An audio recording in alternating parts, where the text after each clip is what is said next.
गुरुर्ब्रह्मा गुरुर्विष्णू गुरुर्देवो महेश्वरः गुरु साक्षात् परब्रह्म तस्मै श्री गुरवे नमः।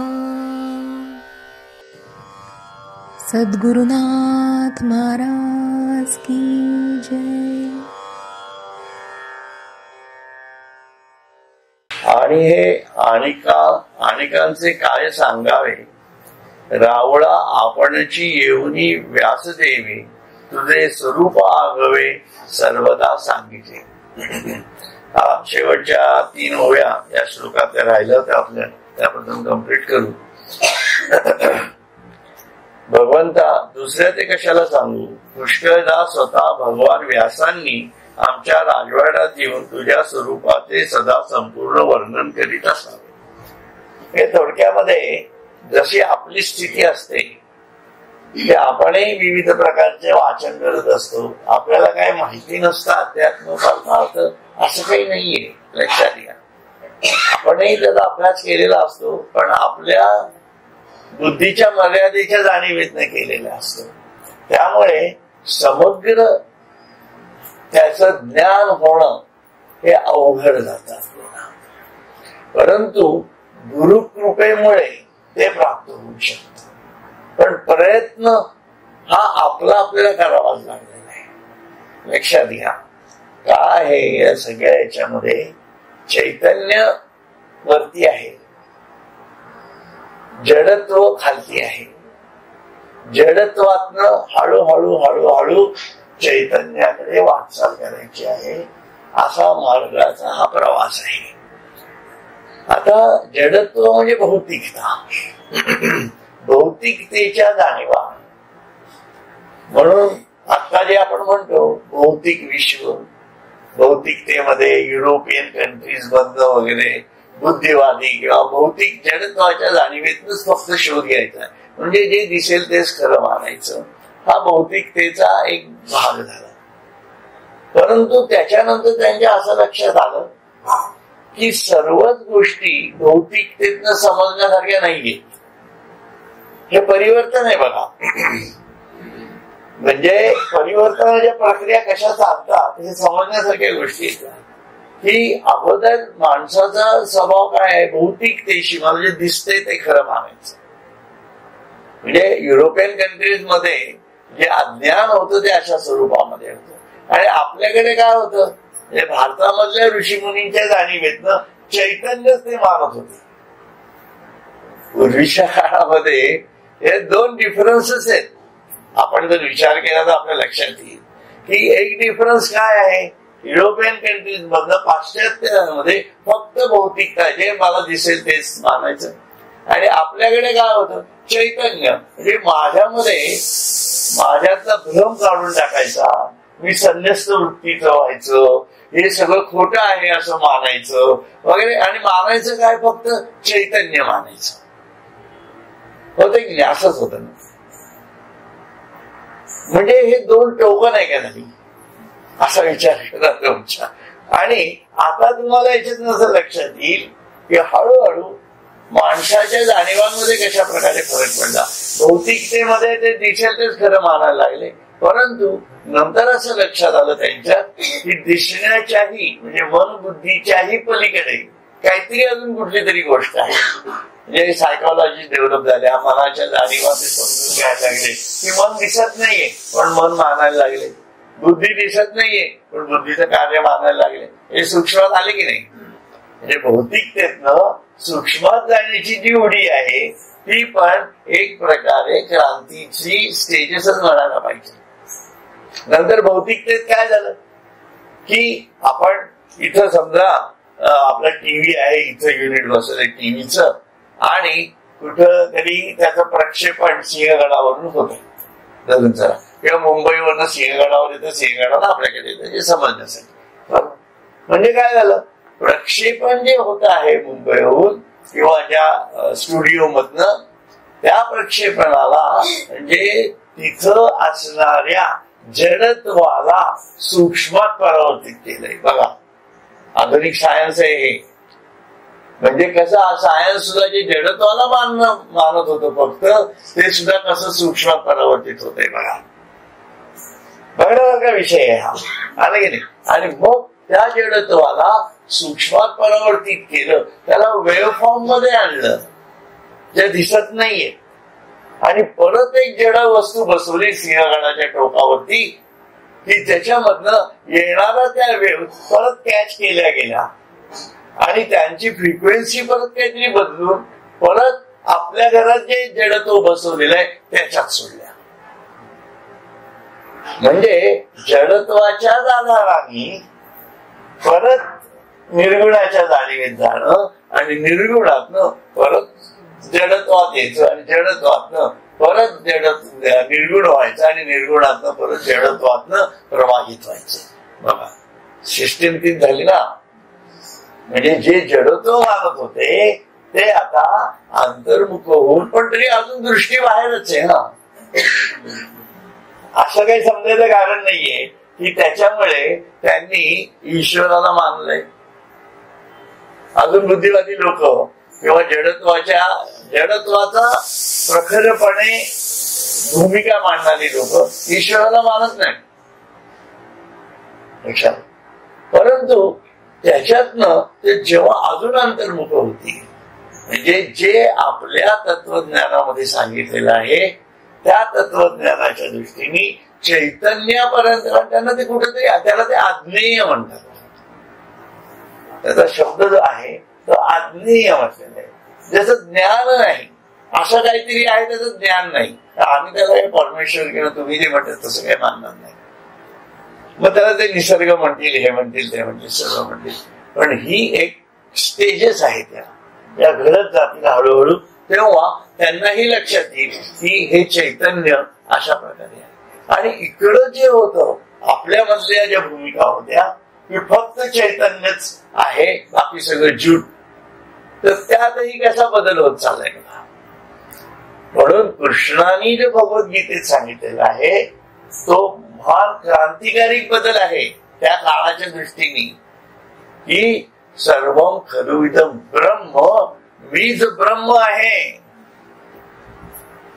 आणि सर्वत्र ब्रह्मच भरलेलं आहे आणि सर्व लोक माझ्या विभूतीच आहेत. आता कृष्ण किती विचित्र माणूस आहे बघा. म्हणजे विचित्र माणूस हा शब्द समजून घेण्यासारखा आहे जरा. कसा आहे विचित्र माणूस? तो सर्वांना म्हणतो म्हणजे शूद्र, स्त्रिया, सर्व लोक, जीव जंतू हे सर्व माझेच आहेत. हे सगळं आपण पाहिलं आतापर्यंत, कोणालाच म्हणत नाही. बरोबर आहे की नाही? पण अर्जुनालाच फक्त जवळ करतोय. आलं का लक्षात? समोर भीष्म वगैरे सर्व आहेत, कौरवांची सेना आहे, पण तो अर्जुनालाच का जवळ करतोय? हा विचार करायला पाहिजे. म्हणजे माझ्या मनात आलेले विचार तुम्हाला सांगतोय, तो अर्जुनाला का जवळ करतोय?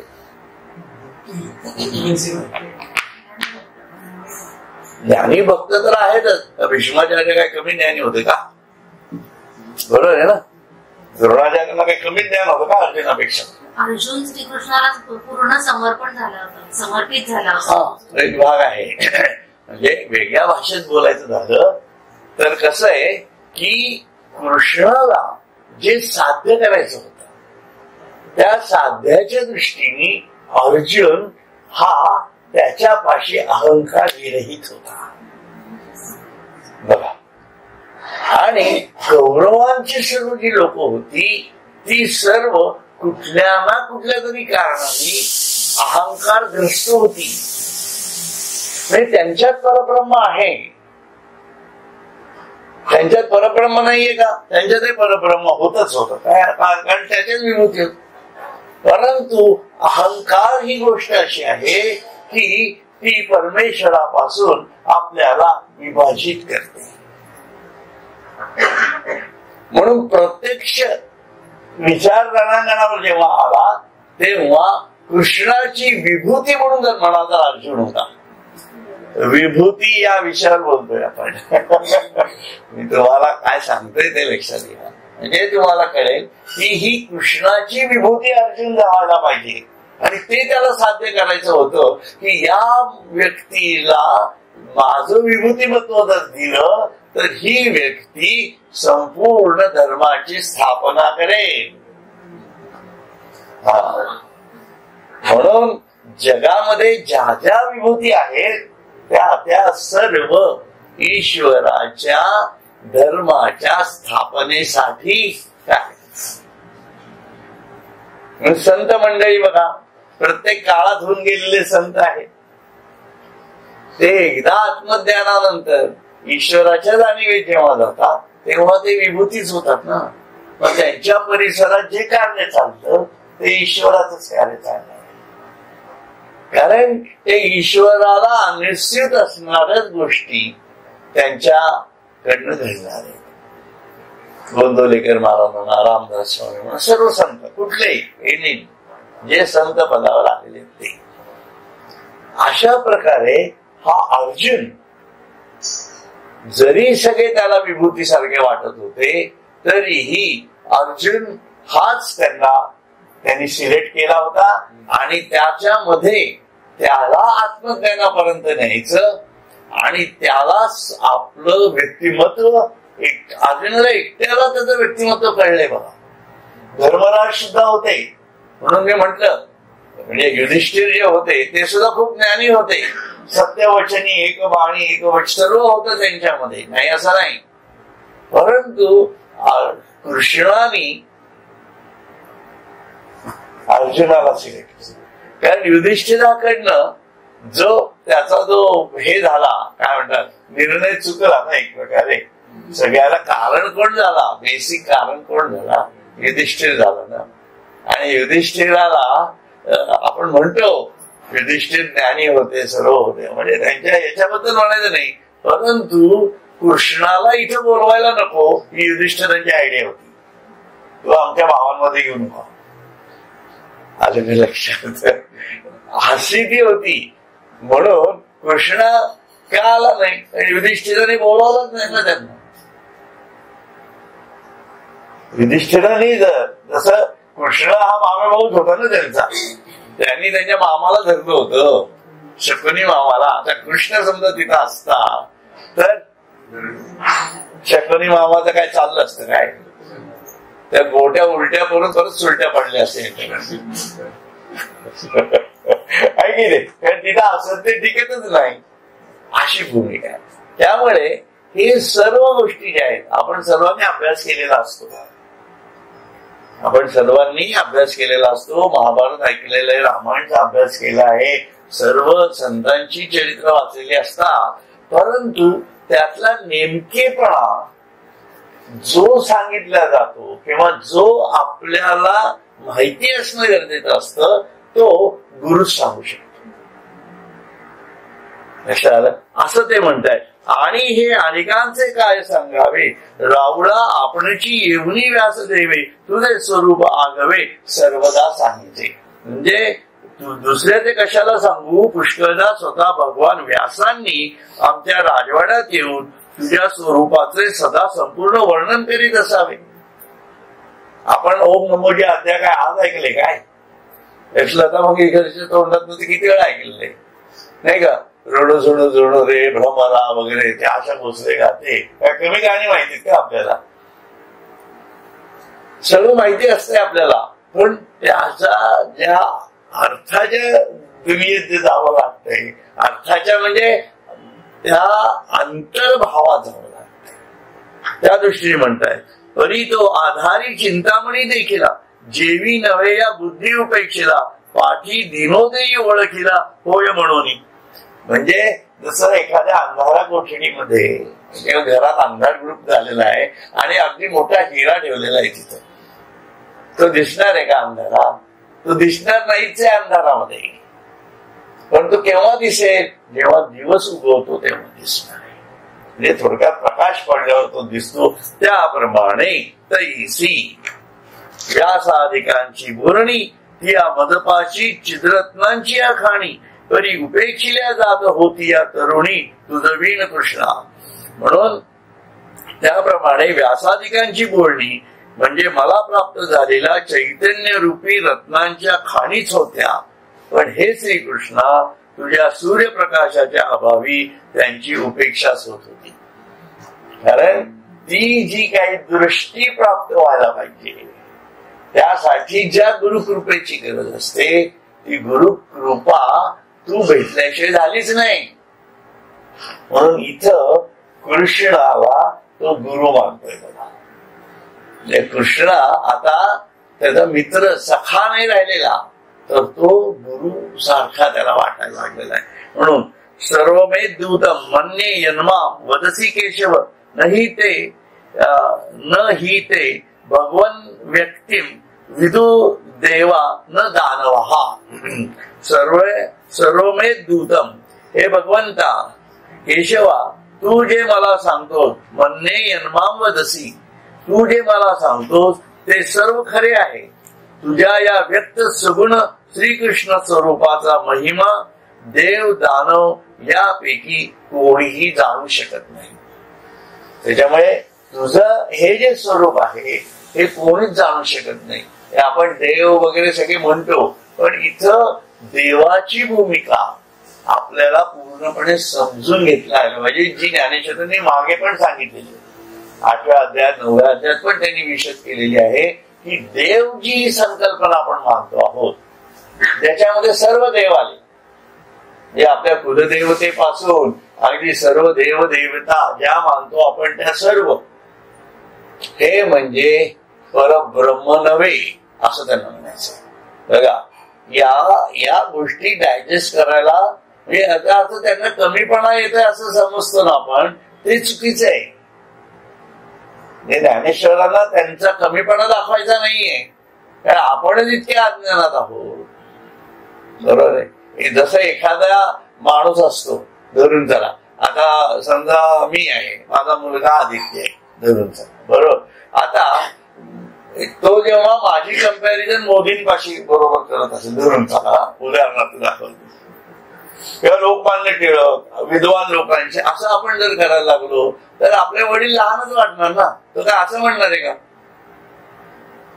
पण याचा अर्थ त्याच्या मनामध्ये वडील म्हणून माझा भाव कमी झाला तो नाही करणार. मला हे म्हणायचंय, तुम्हाला सांगायचं ते हे सांगायचंय की आपण कुलदेवतेचं करा, सर्व करा, रामाचं करा, कृष्णाचंही करा, परंतु राम आणि कृष्ण हे सुद्धा कृष्णच सांगतोय स्वतः की तो जेव्हा खरा विश्वातीताच्या जाणीवेत आहे तो खरा मी आहे. म्हणजे ती निर्गुणाची जाणीव लक्षात आले ना. आता तुमच्या पाहण्यात जे देव देवता असतील त्या सर्व याच्यामध्ये कमी लेखायचं कारण नाहीये, परंतु त्यांचं ठिकाण काय हे कळलं पाहिजे. म्हणून त्या ठिकाणापर्यंत नेणारी ती देवता आपण धरायची. हे त्या देवतेलाच प्रार्थना करायची. म्हणजे तुमची कुलदेवता असेल समजा किंवा कुलदेव असेल तर त्या देवतेलाच असं धरायचं की मी तुझी उपासना करते, तुझा भाव माझ्या मनात खूप आहे, माझी श्रद्धा, पण तू मला खऱ्या ईश्वराकडे घेऊन जा. हा कमी झालं का मग? तुला छान की नाही का?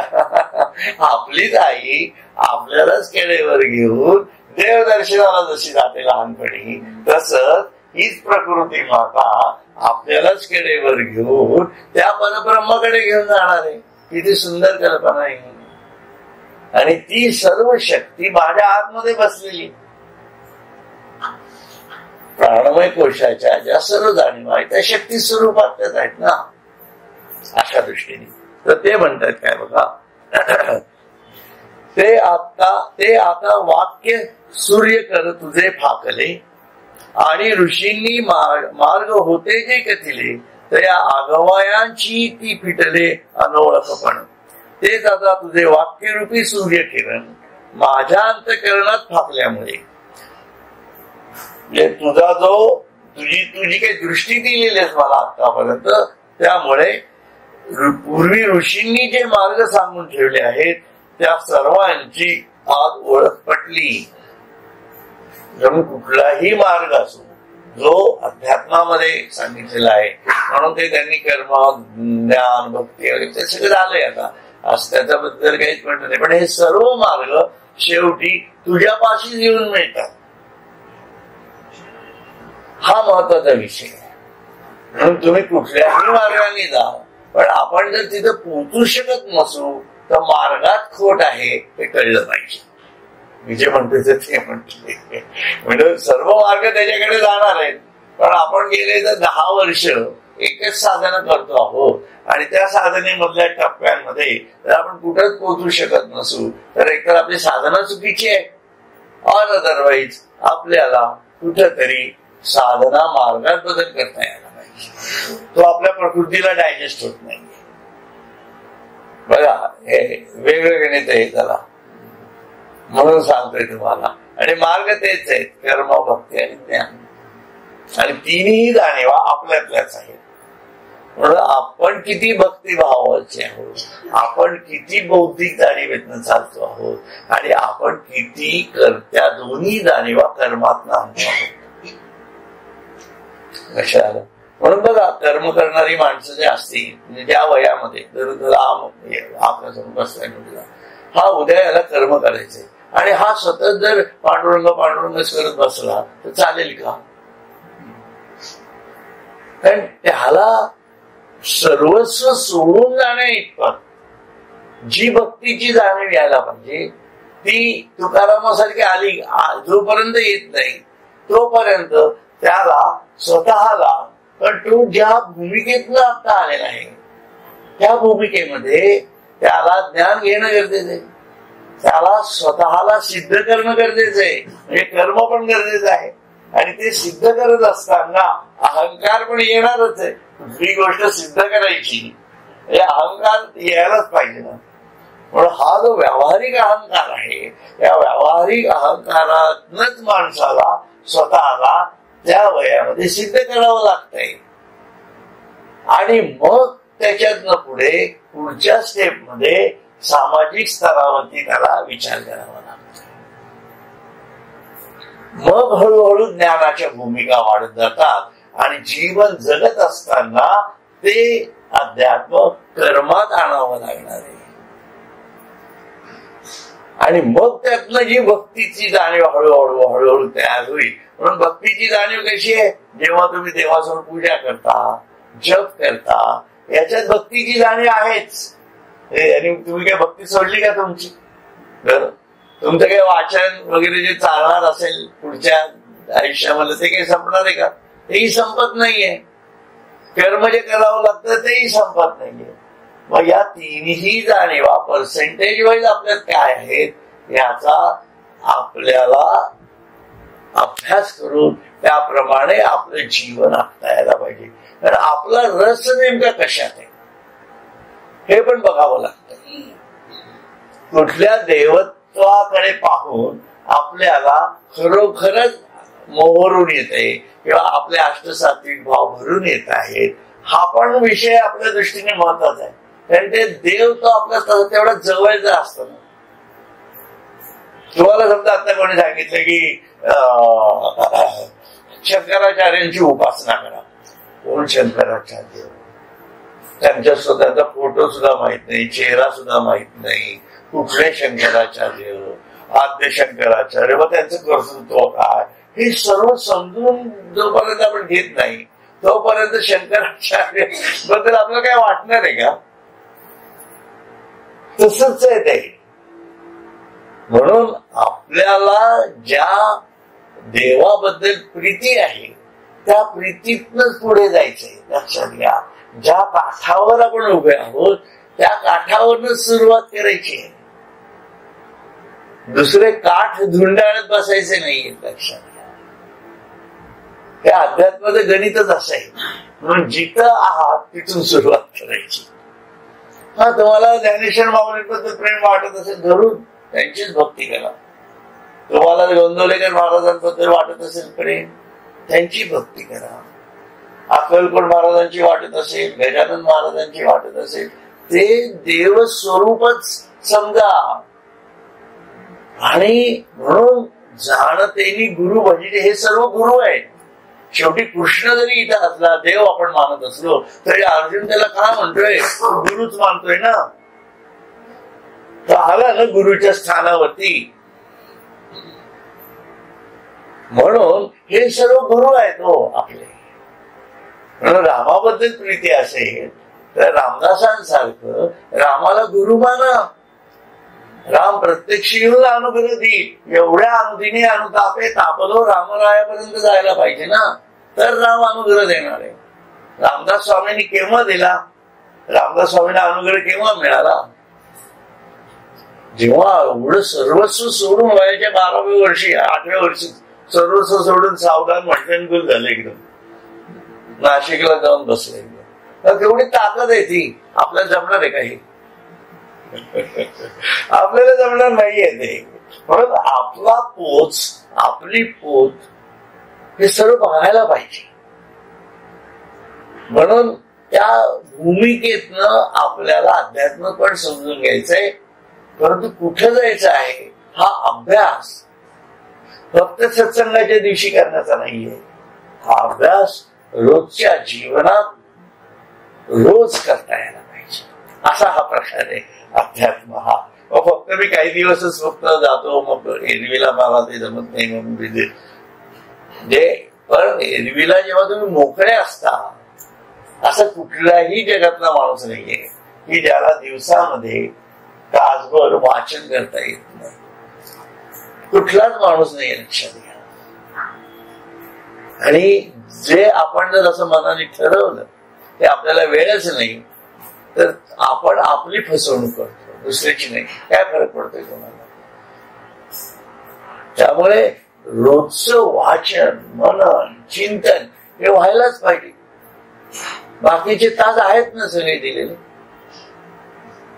त्यातले झोपेतला वाटत एक अर्धा तास का कमी करायचा, आणि इकडचा एक अर्धा तास कामाचा कमी करायचा. 1 तास वाचन आलंच पाहिजे. असे काही दंड आपल्याला घालून घेता यायला पाहिजे. ते दंड जोपर्यंत आपण घालत नाही ना, it's a discipline sort of. ते डिसिप्लिन आहे. म्हणून ती भूमिका आपल्याला समजून घेता यायला पाहिजे. याच्यातनं ते म्हणतायत तरच ते ज्ञान काय हे कळणार आहे ना. मला ज्ञानच माहिती नाहीये, मी काही वाचनच केलेलं नाहीये, तर गुरुनी मला दृष्टी जरी दिली तरी काय कळणार आहे आपल्याला सांगावं. ते केव्हा कळेल गुरुनी दृष्टी दिलेली? ते आपल्याला जेव्हा याचे गर्भितार्थ आपण आतून कळायला लागतील तेव्हा मग आपल्याला कळेल की अरे हा, ही माझ्या गुरुची कृपा झालेली आहे. आपण जर त्याला म्हणजे त्या मार्गालाच गेलो नाही कधी, तर काय त्याचा उपयोग आहे का? मला हे म्हणायचं त्याच्यामध्ये. म्हणून गुरु कृपाची अनुभूती येण्यासाठी काही गोष्टी आपल्याला आपल्या जीवनात आणता यायला पाहिजे. मी तर म्हणतो नुसत्या भगवद्गीतेचे श्लोक म्हणा, काही हरकत नाहीये. आणि किंवा नित्यपाठ, मी तर तुम्हाला नित्यपाठ म्हटलंय बरोबर. नित्यपाठ मराठीतला आहे, भगवद्गीता संस्कृत सोडून द्या. पण नित्यपाठ पुढे जाऊन जर आपण रोज वाचत गेलो वर्षभर, आणि वर्षभरानंतर नुसतं वाचता वाचता जर आपल्याला त्याचे अर्थ कळायला लागले, तर तुम्ही मला सांगा त्या ज्ञानाला फाटा नाही का फुटला दृष्टीला? पण हे आपण जर वाचलंच नाही आणि मग कोणतरी येऊन मला सांगेल अशी जर दृष्टिकोन ठेवला असेल, तर गुरुकृपा कशाला म्हणतात हे कळणारच नाही कधी आपल्याला. हा सर्व अभ्यास केलेला आहे अर्जुनानी. म्हणून तो सांगतोय नारद मुनी, व्यास, असित ऋषी या सर्वांचं तत्वज्ञान मी वाचलेलं आहे. आणि तेव्हा मला आता तू सांगितल्यामुळे मला कळते की त्यांनी काय सांगितलंय ते. थोडी वेगळी भूमिका आहे बघा. म्हणजे याच्यामध्ये आपण काय करायला पाहिजे हे लक्षात नाही काय येत आपल्या. अर्जुनाचं झालं, कृष्णाने सांगितलं आपलं. हा विषय परत आपल्या पुरता यायलाच पाहिजे ना, नाही तर काय उपयोग आहे त्या अध्यात्माचा. जर माझ्यापर्यंत जर तो विषय पोहोचत नसेल तर काय उपयोग आहे.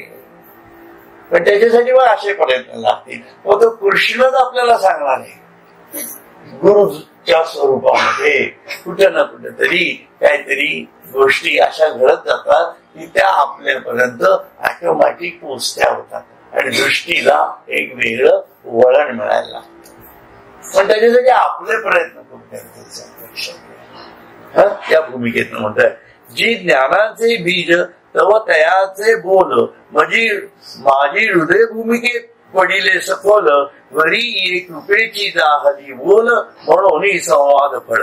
बघा तो काय म्हणतोय बरं का. देवा त्या ऋषींचे बोलणे हे आत्मज्ञानाचे बीज होय. ते माझ्या हृदयरूपी भूमीत खोल पडले व त्यावर तुझ्या कृपेचा ओलावा मिळाल्यामुळे ते बीज अंकुरित होऊन ते सर्व संवाद रूपी यथार्थ बोधाने फलद्रूप झाले. म्हणजे मी जे आता सांगितलं तुम्हाला ते सर्व झालं. म्हणजे जो जो मी अभ्यास केलेला होता तो केवळ तुझ्या या तासाभराच्या तास दीड तास झाला काय चालला असेल संवाद त्यांचा तो त्या तास दीड तासाच्या संवाद रूपी मंत्राने मला त्याचा सर्व अर्थबोध झाला. श्रीकृष्ण काय याच दिवशी फक्त भेटला होता का त्याला? लहानपणापासून भेटला होता ना, तेव्हा त्याला कळलं नाही. पण आताच काय कळलं? आताच तो असं का म्हणतोय? अगोदरचा जो अर्जुन होता तो अर्जुन पूर्णपणे वेगळा होता की त्याला परब्रह्म आपल्या जवळ आहे पण ते कळत नव्हतं. म्हणून आपल्याला सुद्धा हे समजलं पाहिजे की आपण या अभ्यासात जेव्हा शिरतो तेव्हा जेव्हा गुरु आपल्याला सांगतो एखादी गोष्ट ती आतून कळायला लागते. म्हणून ज्ञानेश्वर महाराजांनी खूप आता निवृत्ती एवढी मोठी ज्ञानेश्वरांनी लिहिली ही काय निवृत्तीनाथाने सांगितली का त्यांना? म्हणजे तुम्ही वरच्या वरवर पहा तर निवृत्तीनाथांनी सांगितलीच नाहीये. निवृत्तीनाथ ऐकत होते असंच होतं ना. परंतु तो ज्ञानेश्वरांना ही कशी कळली सर्व ज्ञानेश्वर? विचार करायला पाहिजे. मग या विचारात आपल्या लक्षात येतं की ज्ञानेश्वर महाराजांनी काय सांगितलं.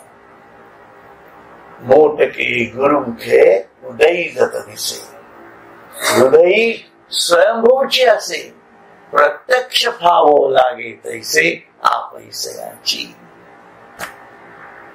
ही अनुभूती आहे, लक्षात घ्या. म्हणून गुरुमुखातनं जे मोठक येते त्याच्यातनच आपल्या हृदयामध्ये जे असतं साठलेलं ते आपोआप हळूहळू फुलायला लागतं. मी जेव्हा स्वामींचा अनुग्रह घेतला होता त्यावेळेला मला हा ज्ञानेश्वरी नित्यपाठ दिला होता त्यांनी आणि त्यावेळेला मला आलेली उभी ही आहे त्यावेळेची. त्याचा अर्थ मला आता कळायला लक्षात. म्हणून गुरुकृपा समजण्यासाठी सुद्धा आपल्याला एवढं प्रयत्नशील व्हावं लागतं. म्हणून मोठके गुरुमुखे उदय जात दिसे हृदयी स्वयंभूची असे. अरे परब्रह्म तुझ्यातच बसले ना, ते ज्ञान तुझ्यातच आहे.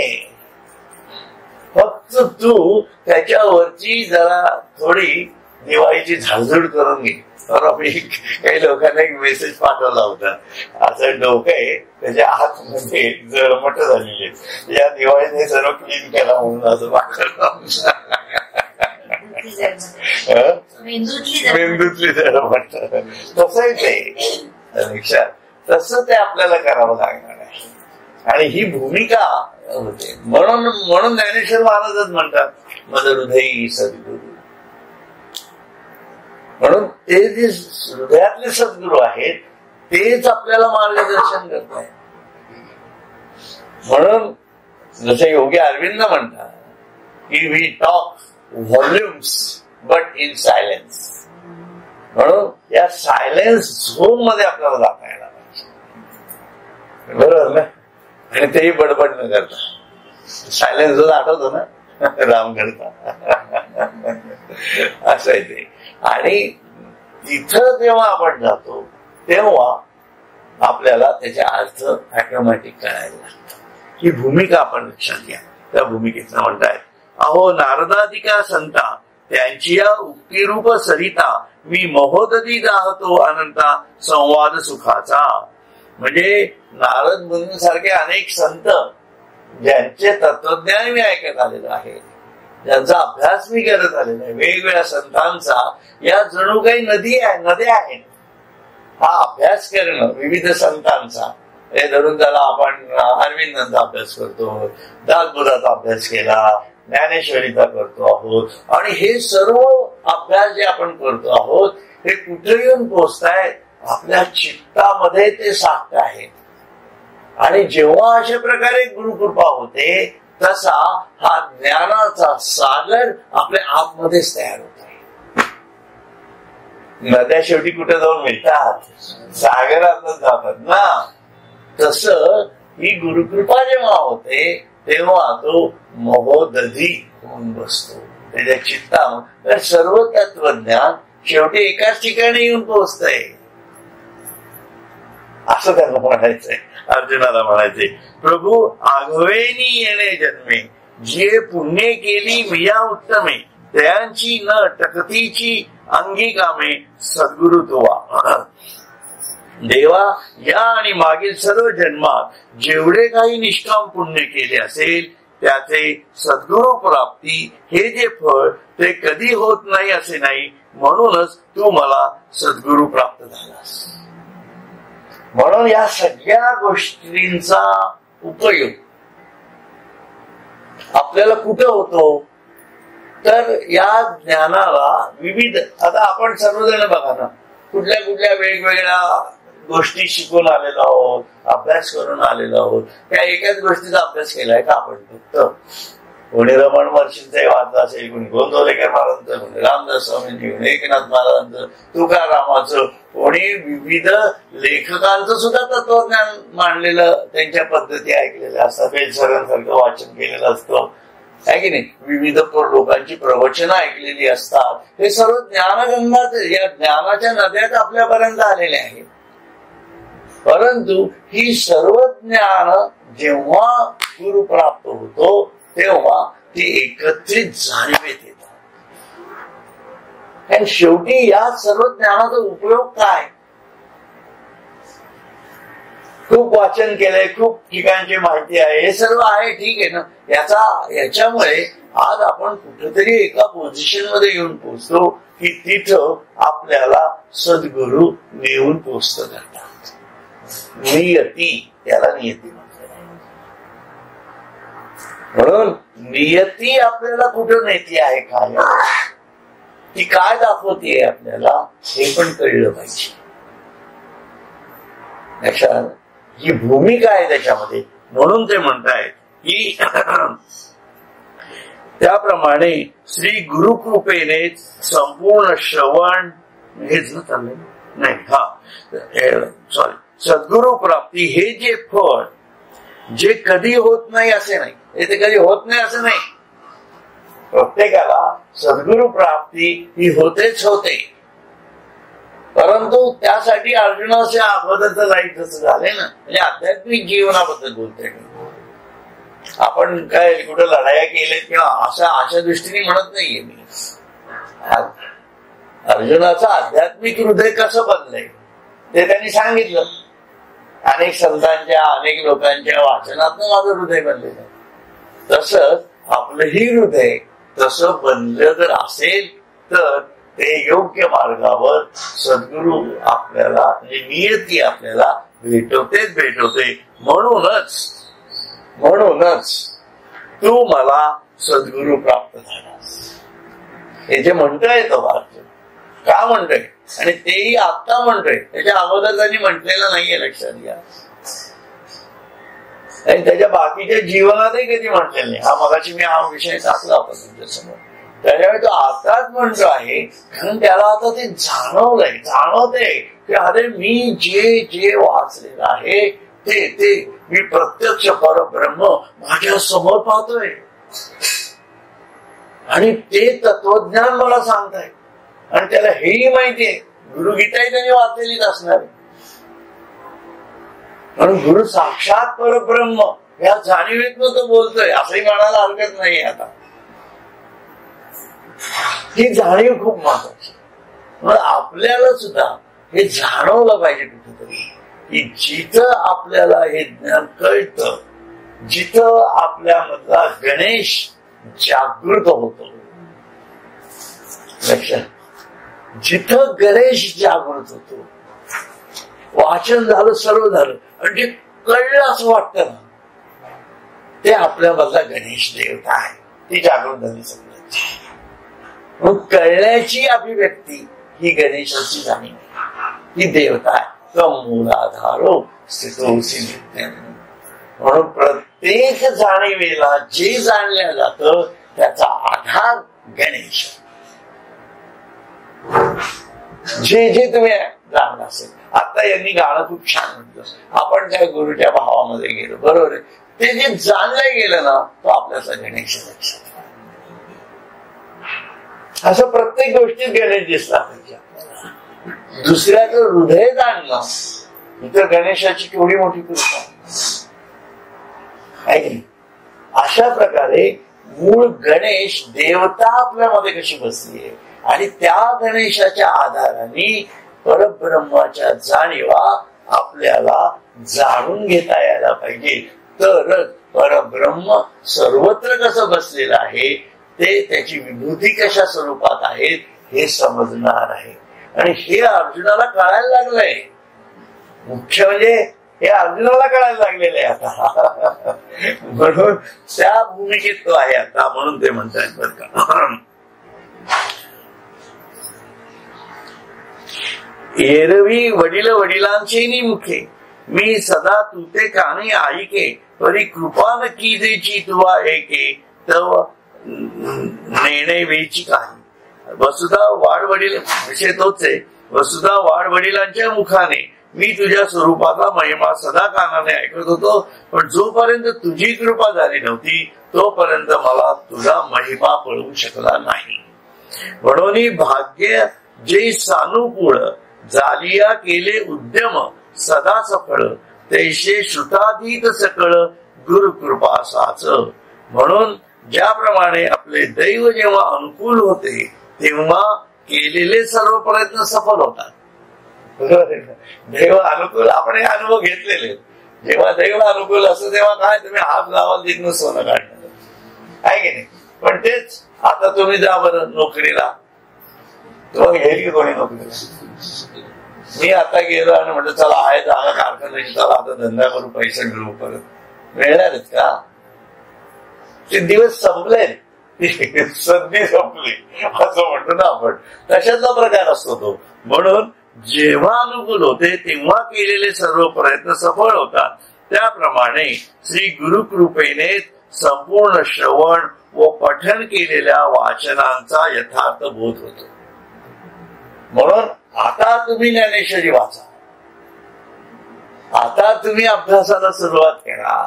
तुमच्या लक्षात येईल की हे अर्थ तुमचे तुम्हाला कळायला लक्षात आलं का. म्हणून ही जी जाणीव असते आपल्यामधली ती आपल्याला आपल्या व्यक्तिगत जीवनात आपण, नाही तर ईश्वर तुम्ही गुरुकृपा कशी आपण अनुभवणार सांगा ना तुम्ही मला. एक तर काही लोकांचे गुरु नसतीलही, म्हणजे हयातही नसतील. आता माझ्या स्वामी कसे हयातच मिळत होता, बरोबर आहे. ज्यांचे हयात आहेत ते त्यांना भेटतीलच असंही नाही जेव्हा पाहिजे तेव्हा,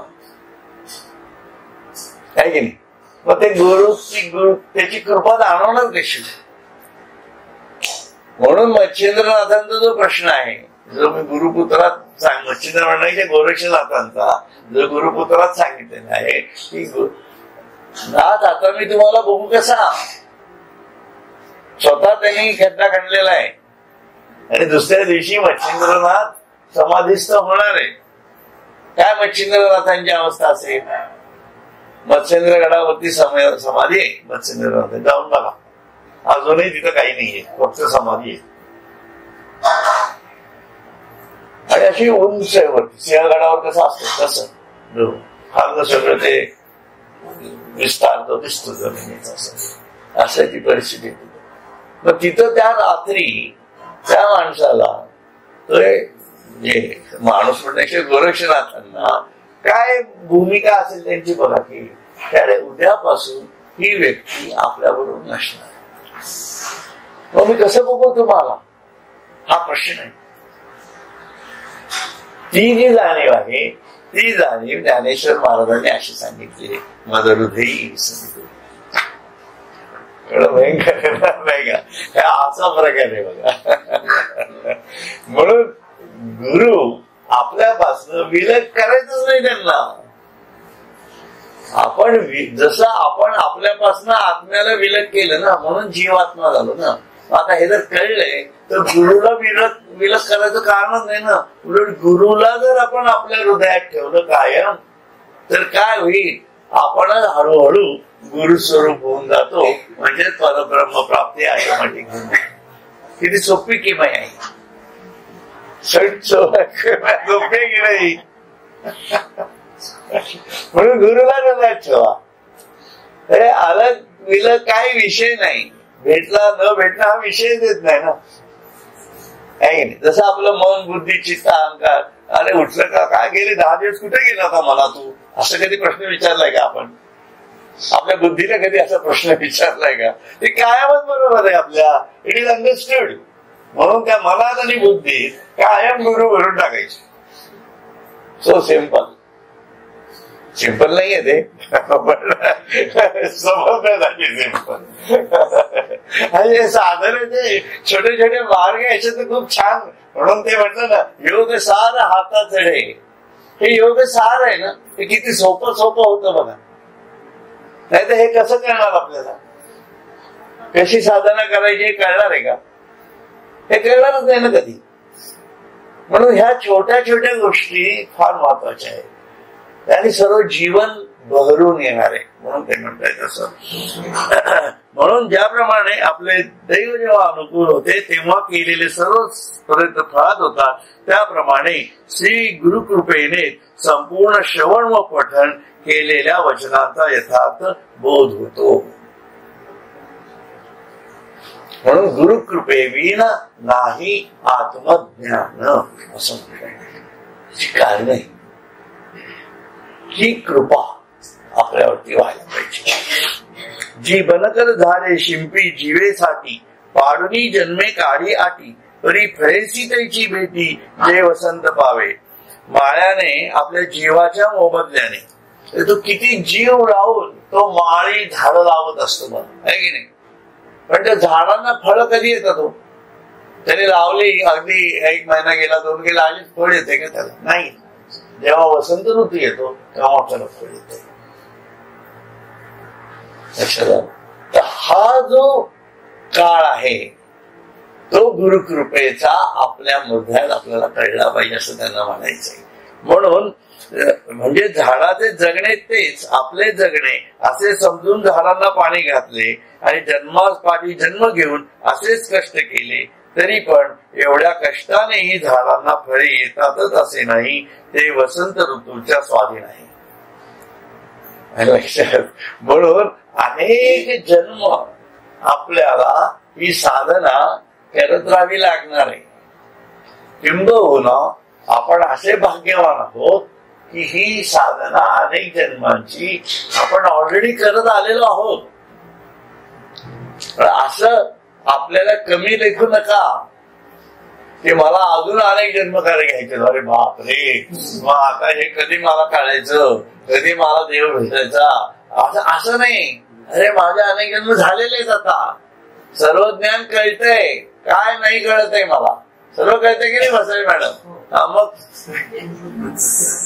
सगळं माहिती असतंय, काय माहित नाही असं नाही. मनाच्या श्लोकांपासून दासबोधापासून सगळं वाचून झाले, रामायण झालं, महाभारत झालंय. परंतु त्या झाडाला आता कुठेतरी वसंत ऋतूची वाट बघावी लागणार आहे. लक्षात आलंय का? म्हणून त्या वसंत ऋतूची आळवणी करा. आलं लक्षात की माझ्यामध्ये तो वसंत ऋतू माझ्या जीवनात कधी येईल की मला ती गुरुकृपा होईल. आता जी साधना आहे ती गुरुकृपेसाठी आहे, लक्षात घ्या.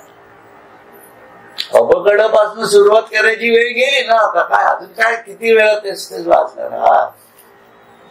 हा बरोबर ना.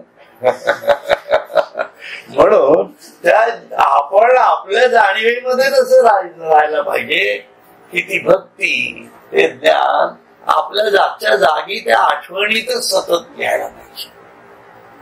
कुठली ओवी घ्या एखादी, त्याचा अभ्यास ठेवा आणि मग हे गुरुला आठवणी करा, मला हे कधी कळणार नाही, याचा अर्थ हाच आहे का, हे असंच आहे का, तुम्ही मला आतून सांगा.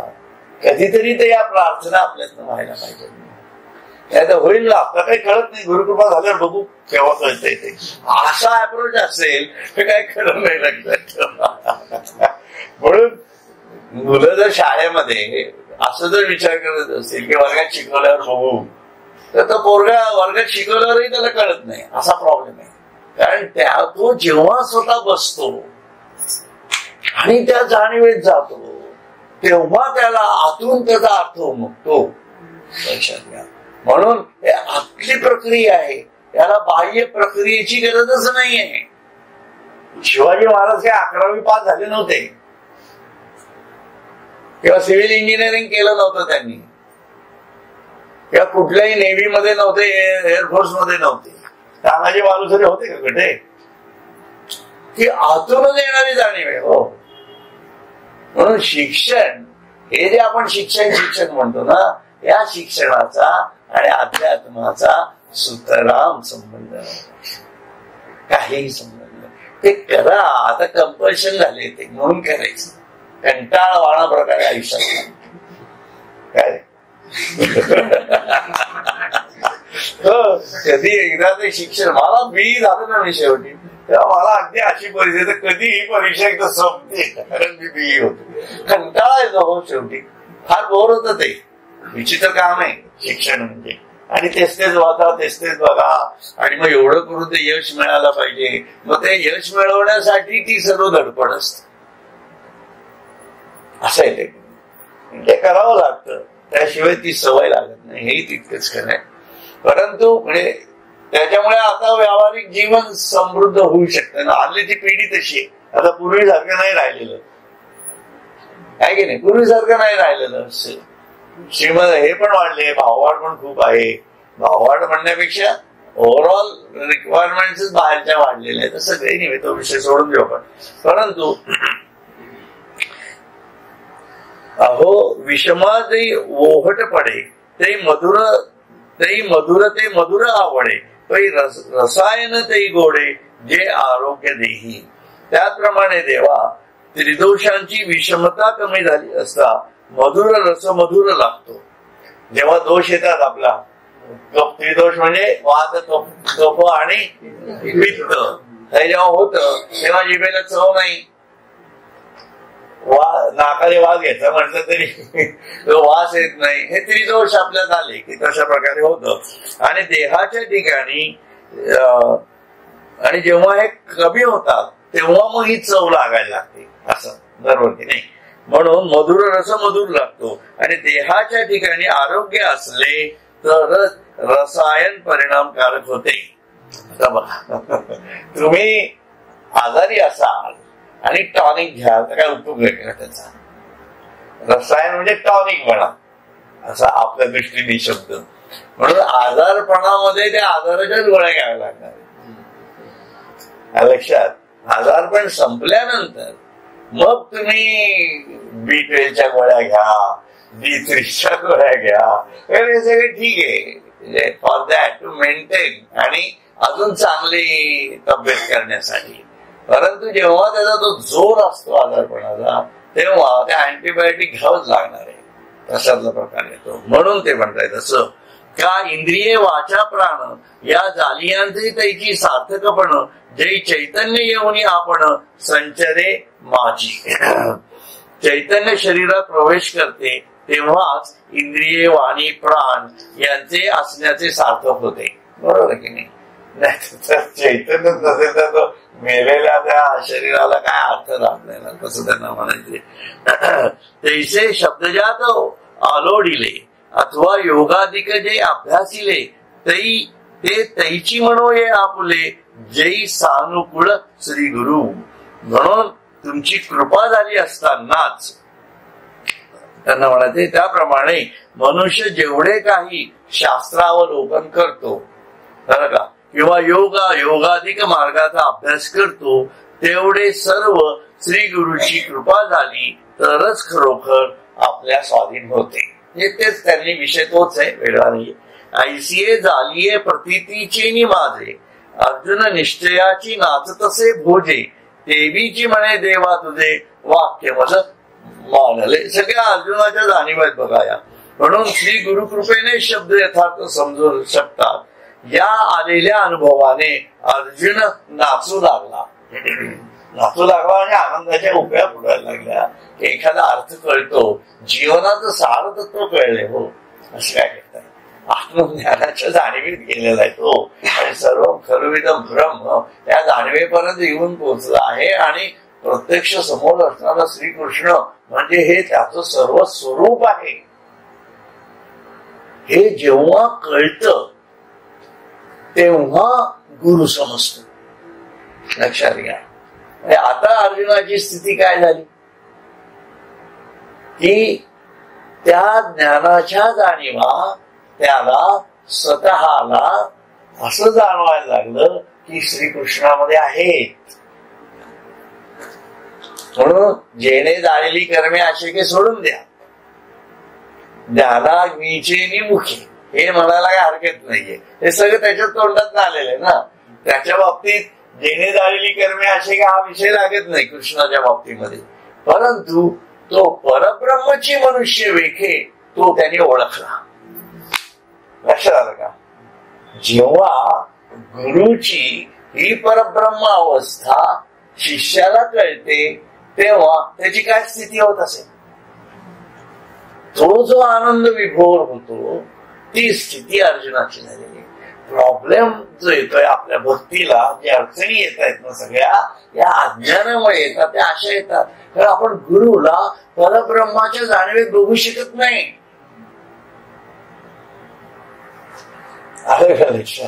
हा आपल्या अडचणी आहेत, भक्तांच्या अडचणी आहेत. याचा अर्थ तो भक्त प्रयत्न करत नाही असं नाही, पण त्याला ज्या जाणीवेचे प्रयत्न लागणार आहेत ते प्रयत्न करणं गरजेचं आहे. आणि त्याच्यासाठी गुरुकृपा लागते. अगोदर अर्जुन होता का तसा? अगोदर नव्हता. परंतु तो पूर्वीपासून गुरुच्या सहवासात होता, अज्ञानात्मक असे ना. म्हणून आपण आपल्या गुरुला जरी समजून घेत नसलो, आपल्याला कळत नसलं तरी त्या गुरुच्या सत्संगात आपण सतत राहायला पाहिजे. म्हणजेच काय, आपला गुरुचा सत्संग कसा जाणार, मन बुद्धी चित्त अहंकाराच्या जाणीवेत. हा सत्संग तसा आपला सतत सतत चालत राहील. जे विविध युद्धाचे प्रसंग जीवनात येत राहील तरी सुद्धा त्या गुरुला न सोडणं.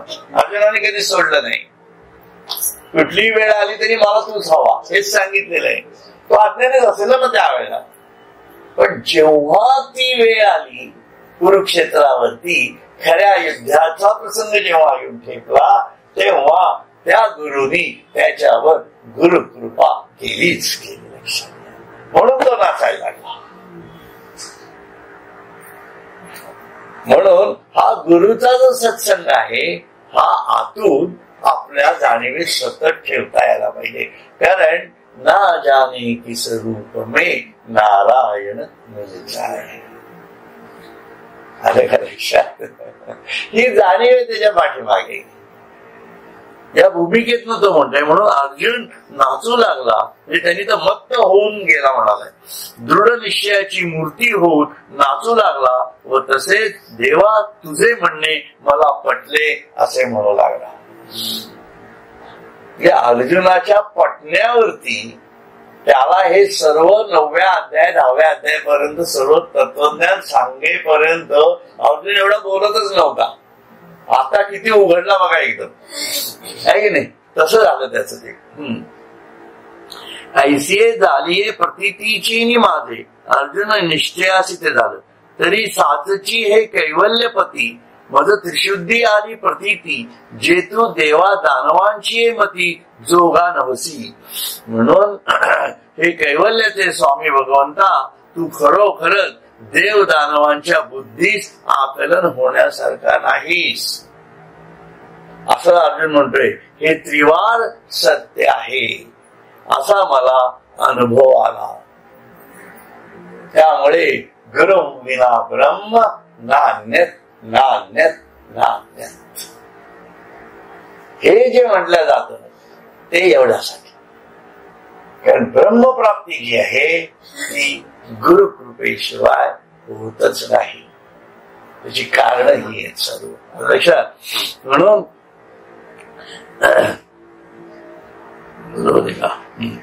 तुझे वाक्य व्यक्ती न येता देवा, तुझे वाक्य व्यक्ती न येता देवा, जो आपुल्या जाणे जाणीवा, तो कधीची नव्हे हे मदभावा भरवसेनी आले. म्हणून तुझ्या कृपेने जोपर्यंत तुझ्या वचनाचा यथार्थ व स्पष्ट बोध होत नाही, तोपर्यंत आपल्या बुद्धीनेच जाणण्याच्या एखाद्याने कितीही प्रयत्न केला तरी त्याला त्याचा यथार्थ बोध कधीही होणे शक्य नाही, हे मला निश्चित कळून आले. पण कळून आले, पण कळून येण्यासाठी अगोदर सर्व केलेले त्यांनी, नंतर कळून येण्यासाठी अगोदर करावं लागणार आहे ना,